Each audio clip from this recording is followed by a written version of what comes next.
Samsung, proud sponsor of TechBusters.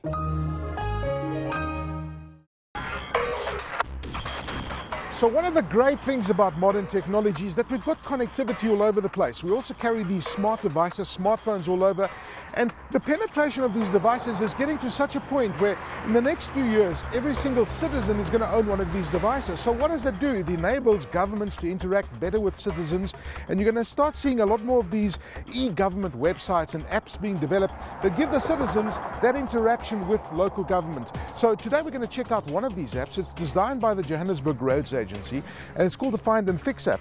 And what this app does is it gives you the opportunity to report things like this, where we are right now, this massive pothole that is incredibly dangerous. We're going to attempt to report this pothole using their app and see how it works. Let's check it out. The Johannesburg Road Agency's Find and Fix application forms part of its strategy to improve communication between the agency and Joburg residents.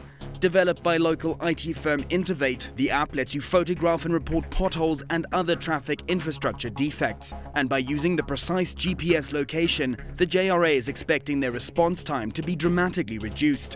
When we listened to people and they were complaining about our call center and the way they are not able to get through and get their calls logged and attended to, we said let's create other avenues for people to engage. And I think the beauty of the app is that it has technological capabilities in the back office that allow to automate the system from when the call is logged to when it's converted into a works order. The work gets done and the call is closed, as well as feedback to the person that logged the call initially. We're making use of Microsoft Azure as a cloud platform because it's not just a cloud hosting environment, but it's actually a cloud OS, which allows us to build these kind of apps very, very quickly. But I think what's more exciting about it is the ability to dynamically scale the back end as and when we need it on demand, which means we don't have to have huge capital investments up front on massive data centers, but we can build the app and automatically scale the back end as the traffic starts to increase. We're right in the middle of the road where this pothole is. Cars are busy dodging this pothole. I'm just going to stand a bit back, but I'm going to do my citizen duty. I'm going to report this. I've opened the JRA Find and Fix app. I'm going to take a quick photograph of the pothole. There we go, quick photograph of the pothole, get out of the way. What the app is now doing is I'm uploading the photograph. It's already geolocated where I am. I'm giving a description as well so that the other guys in the back end at the JRA can get a better idea of where the problem is. Pothole on Ballyclare. I upload the information, they receive the information on the other side, and then they're able to dispatch their vehicles to come and fix this problem or any other kind of problem a lot quicker.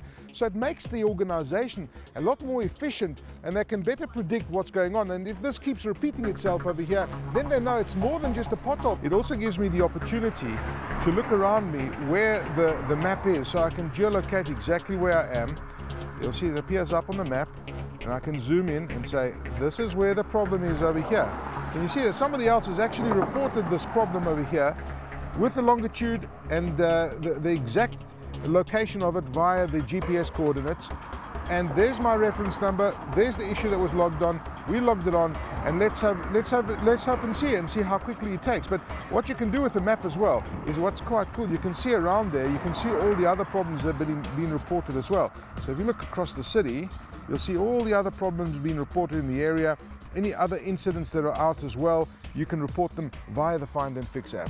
According to the JRA, to date more than 3,000 users have downloaded the app. Good news for the city of Joburg, who are developing a similar e-governance application. But for e-governance to be successful, it needs as much participation as possible. It's good that we've launched because the experience and the learnings from our experience is going to assist the city in preventing some of the problems that we may encounter. It's but a start. With the contributions from the public, it will improve to the level of sophistication that we're all satisfied with. But it's really something that we should all use because it allows you to have connectivity and it gives you a chance to build up big data that you can use for proper planning as well as responses. What we want from the public at this stage is feedback. Give us as much feedback as possible. Tell us your experience. What would you like to see with the app? What's not working? How can we improve it? Because we're listening. and we are updating the app on a regular basis. Development carries on. The great thing about today's technology is that soon every citizen is going to have a smartphone device like this in their hands. We've got enough connectivity, and this is where it gets interesting, because you're going to start interacting with your government. You'll be able to get your bills, and it gives the citizens of the country a lot more flexibility to do a lot more. So watch out, because we are going on an e-government initiative big time, and in the next few years we're all going to be interacting with our government and local governments with one of these devices.